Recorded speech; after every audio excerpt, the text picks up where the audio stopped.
Je m'appelle Jeanne. Dans quelques mois, je vais avoir 18 ans. Je finis ma terminale au lycée Queneau de Villeneuve-d'Ascq, dans le Nord, où je vis avec mes parents et mes 2 frères. J'ai des potes que j'adore, et un petit copain avec qui pour l'instant c'est plutôt cool.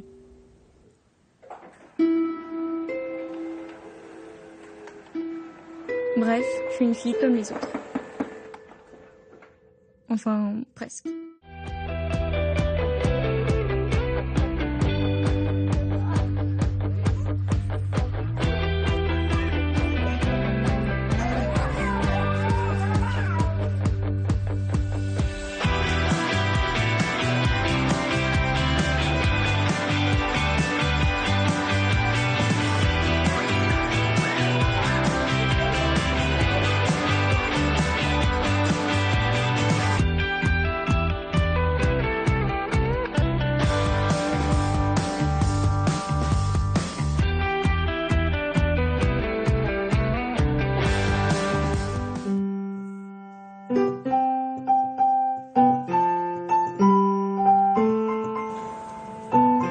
C'est pas la peine de se bourrer le crâne en se disant de toute façon maintenant je peux plus rien faire, ceci, cela.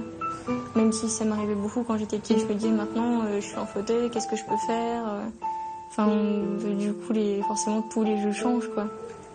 Mais au fur et à mesure on s'adapte et puis on fait avec quoi.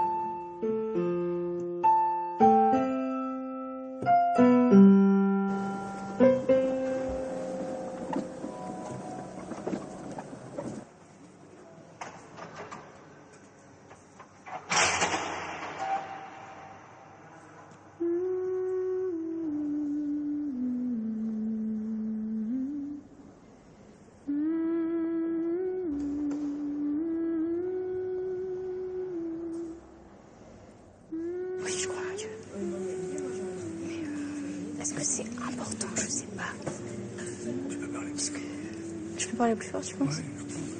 Ouais, un petit peu. Ouais, il y a beaucoup d'amis qui me disent mais comment tu peux croire en Dieu? Si Dieu existait, tu serais pas dans cette situation, il n'y aurait pas tant de misère sur le monde et tout. Mais si c'est lui qui est à l'origine de tout ce qui m'est arrivé, peut-être que ça a un sens au fond et que je dois essayer de le trouver.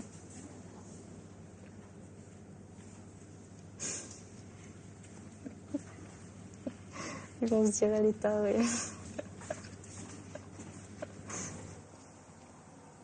La maladie, en fait, il faut plutôt la percevoir comme un cadeau. Parce que c'est dur, hein, il y a tout un chemin à faire pour arriver à se dire que la maladie est un cadeau. Mais bon, après, elle sera un cadeau dans le sens où, en fait, c'est la souffrance qui nous rend bons, en fait. Il y avait aussi un philosophe qui disait que c'était la souffrance qui rendait intelligent.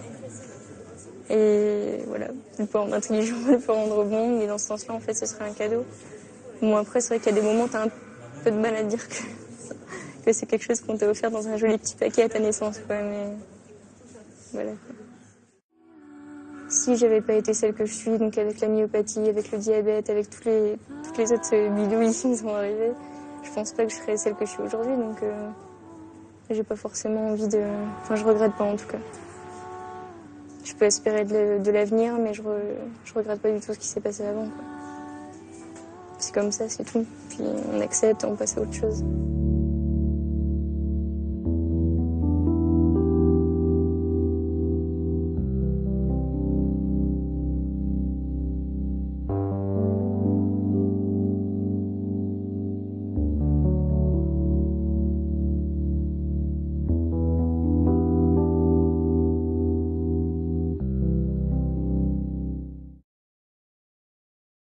Sans les malades, l'humanité ne serait plus à l'image du Christ.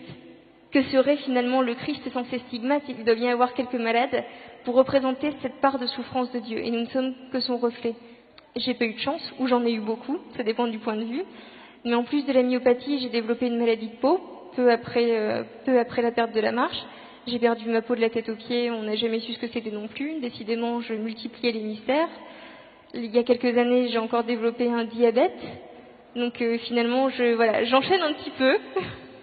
En soi, voilà, il faut pas tomber dans le dolorisme et estimer que la douleur c'est profondément bien, parce que la douleur en soi, ça n'a aucun sens. Mais je pense qu'il faut apprendre déjà à faire confiance et à savoir faire quelque chose de sa douleur. On peut tous se référer en tant que malade à ce passage de l'agonie de Jésus. Nous aussi, on a peur et c'est normal, personne n'a envie de souffrir. Mais donc face à la souffrance, on ne peut que suivre l'exemple du Christ en se disant « Écoute mon Dieu, si cette douleur peut m'être évitée, je te remercie. Sinon, que ta volonté soit faite, pas la mienne. » Et finalement, je pense que c'est vraiment comme ça qu'on peut accueillir la souffrance. Il n'y a que cette manière-là. On est dans une société assez orgueilleuse d'une certaine manière, où on est tout le temps à penser qu'on doit tout faire tout seul, qu'on sait largement se débrouiller tout seul, qu'on n'a besoin de personne. L'homme se croit au-dessus de tout, on en voit d'ailleurs les dégâts. Et puis après, quand on souffre, je pense, quand on se trouve dans l'épreuve, on réalise qu'en fait, non, on n'est pas tout puissant. On est vraiment vulnérable et que l'aide de Dieu est la bienvenue. Et puis voilà, et là c'est la rencontre, et là on commence à cheminer vraiment avec le Christ dans les épreuves, et c'est vraiment une école d'humilité. La foi, ça m'a porté dans ce sens-là. La foi, ça m'a vraiment aidé à prendre chaque épreuve comme une école pour moi-même, comme pour me faire grandir dans la foi, dans l'espérance. Et quand j'en peux plus, quand je crois que là, il y a plus moyen de faire confiance à Dieu et que je suis totalement à bout, que j'en ai marre et que je souffre, et je me dis non, là c'est encore une épreuve et tu vas voir, prie Dieu et tu verras, tu seras encore une fois aidé et Dieu est toujours au rendez-vous. Donc la foi, c'est le compagnon de tous les jours. On se lève avec la foi, on se couche avec la foi. La foi, c'est quand même 90% d'espérance et 10% de doute. L'espérance, elle est absolument essentielle. Sans ça, on fait plus rien. L'éternité, je l'ai quand même souvent touchée du doigt. Je suis passée de nombreuses fois à côté de notre ami à mort. Elle m'est un peu finalement familière dans le sens où la mort ne me fait pas vraiment peur, où j'estime que ce qu'on va vivre après va être tellement plus merveilleux que finalement ce qu'on est en train de vivre ici, c'est extraordinaire, mais ce sera rien à côté de ce qu'on vivra après. La maladie est un cadeau parce que finalement, déjà, on touche à la réalité du Christ dans sa passion pendant toute notre vie, et à la fin de notre vie, c'est le Christ qui se réserve jalousement, et j'adore cette idée, qui se réserve jalousement notre guérison, qui nous attend. Et je pense que c'est absolument merveilleux. On peut rien espérer d'autre en tant que malade que de se dire que si on n'est pas guéri aujourd'hui, c'est parce que Dieu se réserve jalousement notre guérison et notre soulagement. Il veut nous l'apporter lui-même, tout simplement. On a juste à attendre. Et moi, je demande pas mieux que d'avoir que de découvrir le soulagement par la grâce de Dieu. Donc finalement, cette éternité, elle est belle. Et plus on souffre ici-bas, et plus cette éternité paraît resplendissante, et je suis sûre qu'elle le sera. Je trouve ça absolument merveilleux, cette image de l'enfant Jésus, Dieu qui se fait le petit enfant, le Dieu qu'on dit tout puissant, et qui se fait le plus petit et le plus humble. Et il y a aussi évidemment l'image du Christ crucifié, puisque là c'est l'accomplissement de tout ce qu'il avait promis. Finalement, c'est une folie d'amour absolue.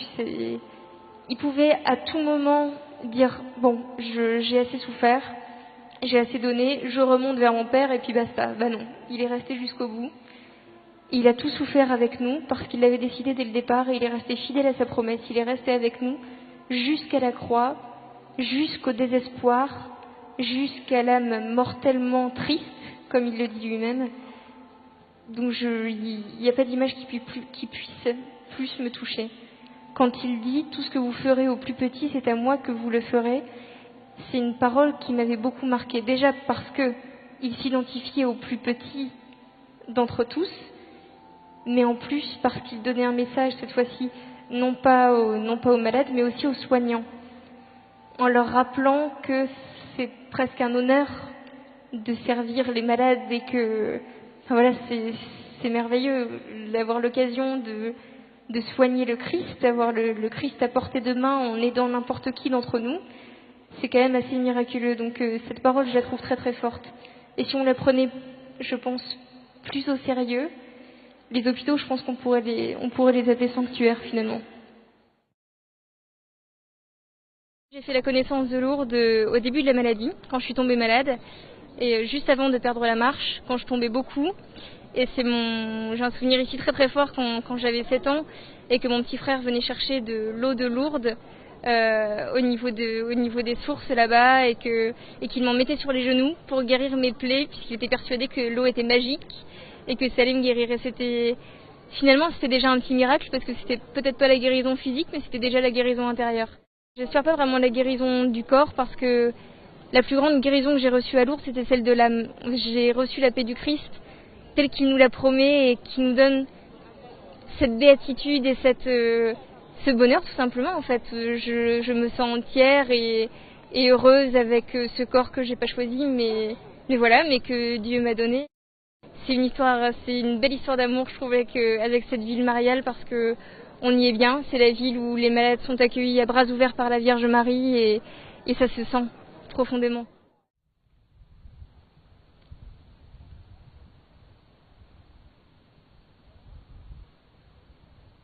Mais j'ai tout simplement envie de dire que si vous êtes malade, que ce soit dans votre chair ou dans votre esprit, vraiment venez à Marie et Marie vous conduira au Christ.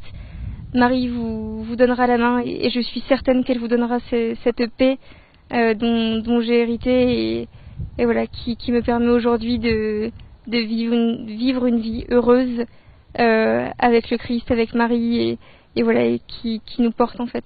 On est vraiment porté par la grâce de Lourdes. Il faut oser venir jusqu'à Marie et Marie nous conduira au Christ, quel que soit notre état. Ta grâce vient me libérer, ta grâce vient me racheter, c'est par la foi que je suis sauvé. Ta grâce vient me libérer, ta grâce vient me racheter, c'est par la foi que je suis sauvé. Je suis sauvé.